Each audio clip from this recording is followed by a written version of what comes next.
To Sweden now, where they're abolishing flight taxes to boost aviation. This tax, which has only been introduced a few years ago, is of between $7 and $50 per flight, depending on the duration of it. It's going to be dropped next July. Environmentalists are outraged because the whole thing is to get people to take more flights. So what's the thinking behind it? I've been talking to Sweden's Infrastructure Minister Andreas Carlson, who has responsibility for transport. A country like Sweden, with vast distances and many sparsely populated areas, aviation plays a crucial role in domestic travel. It enables connections between loved ones across the country and serves as an important driver of Sweden's economy. And despite aviation's important role in the transport system, it has unfortunately been deprioritized for many years. So does that mean people aren't travelling within Sweden to go and see family and all of that kind of thing as a result of these taxes? It's only been in place for 6 years. Yeah, and we see now that the Swedish aviation industry is in a difficult situation.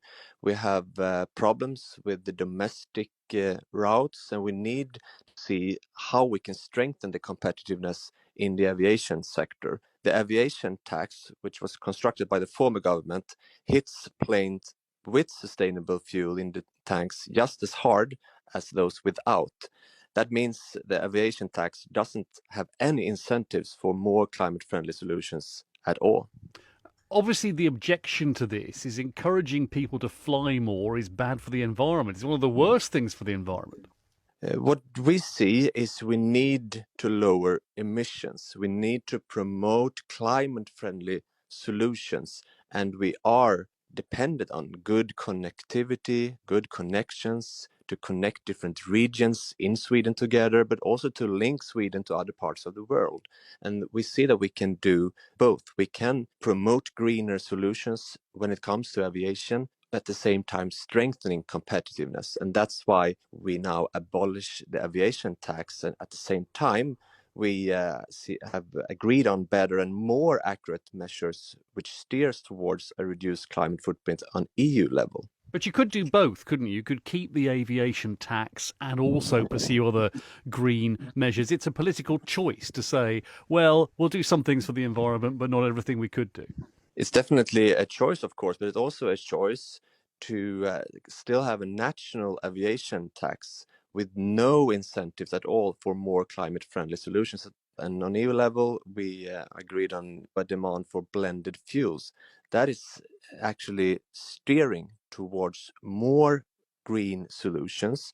And the way forward is to increase accessibility, connectivity, using sustainable air fuels, electric aircraft, more energy efficient planes, straighter flight routes, and smarter flight procedures, not to shame the flight and aviation itself. Yes, I'd seen that you'd said before the phrase flight shaming. People shouldn't be made to feel ashamed of taking flights for environmental reasons. Not everyone listening to World Business Report will agree with you about that, I suspect.